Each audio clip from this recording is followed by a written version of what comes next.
Shalom, Yashala, Shalom. First and foremost, I want to give all praise, honor, and glory to the Most High Yahweh. I do so in the name of His only begotten Son, Yahweh Shai. Double honors to the elders of Yasha'Allah.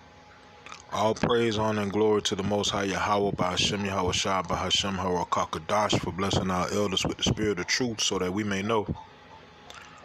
Shout out to the Akim and the Akwathium that's keeping the faith and the works. Y'all keep at it. It's your brother Bayer coming at you with more precepts, man. More precepts.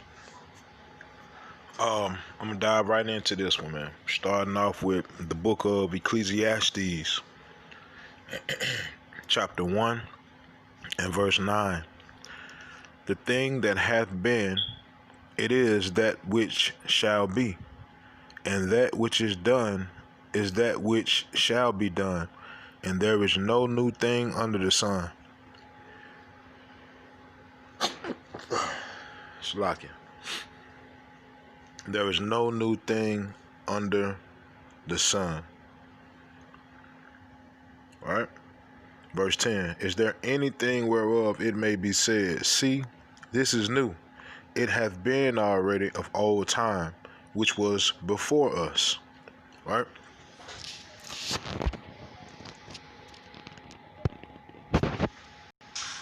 What the United States government did was shameful, and I am sorry. This is the book of Psalms, chapter 55 and verse 20. He hath put forth his hands against such as be at peace with him. He hath broken his covenant. The words of his mouth were smoother than butter, but war was in his heart. His words were softer than oil, yet were they drawn swords. We have no idea how many wives, girlfriends, children inherited the disease and also died or were forever crippled by its effects. For 40 years, the U.S. government operated Public Health Service conducted what was known as the Tuskegee Syphilis Study, one of the darkest chapters in American history. Now, over 40 years after the study ended, we still don't know and might never know the full extent of its effects.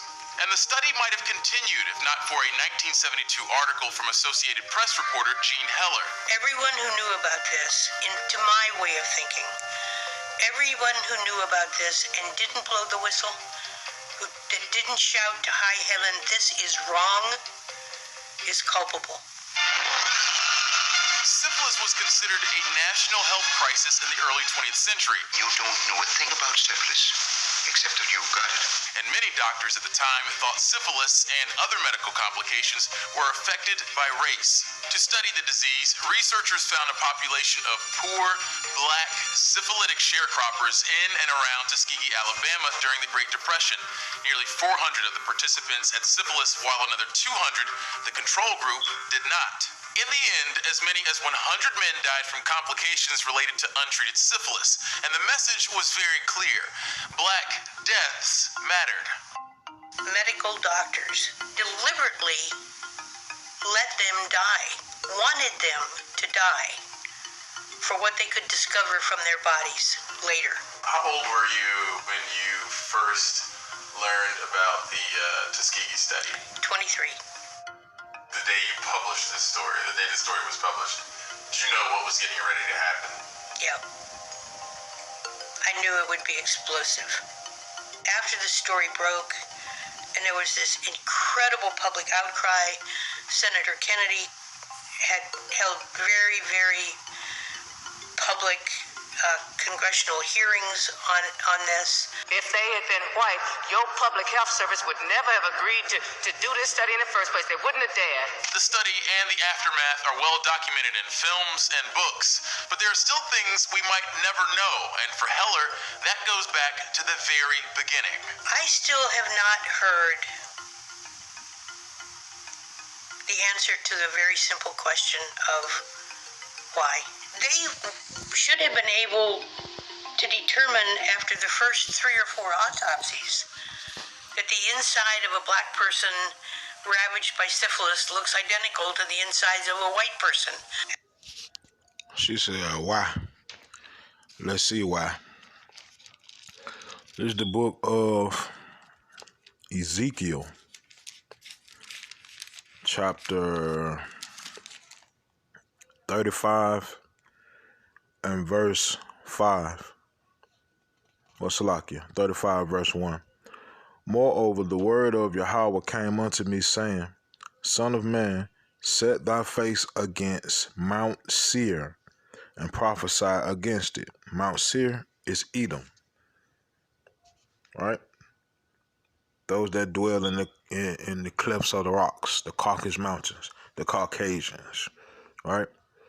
Verse 5, it says, Because thou hast had a perpetual hatred, and hast shed the blood of the children of Israel by the force of the sword, in the time of their calamity, in the time that their iniquity had an end. Right? That's why. It's a spiritual thing, man. Going all the way back to their forefather, Esau. And let's get that right quick. This is the book of Genesis, chapter 27, and verse 41. It says, And Esau hated Jacob because of the blessing wherewith his father blessed him. And Esau said in his heart, The days of mourning for my father are at hand. Then will I slay my brother Jacob. It's a spiritual thing, man. And stop the study. Beyond that, Heller believes there's no way to know just how many people were directly or adjacently affected by the study or its disclosure.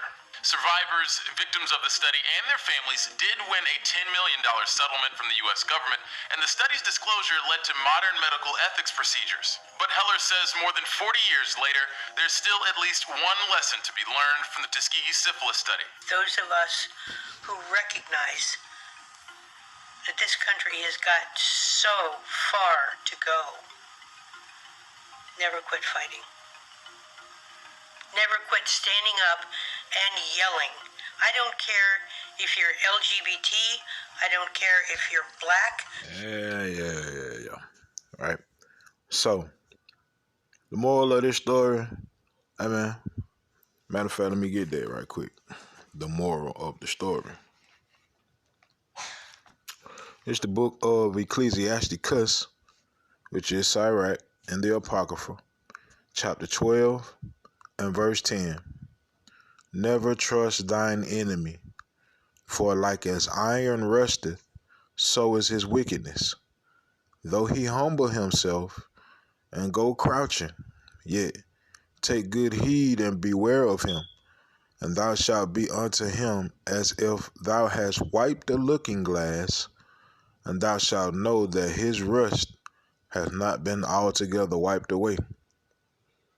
All right? Keep your head on the swivel. Know who your enemies are.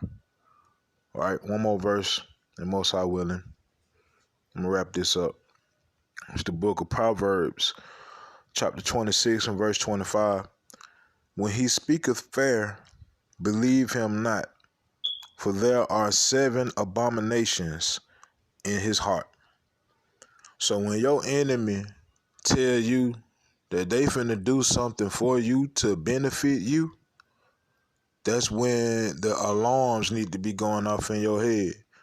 Because when have your enemies ever done something to benefit you above their own?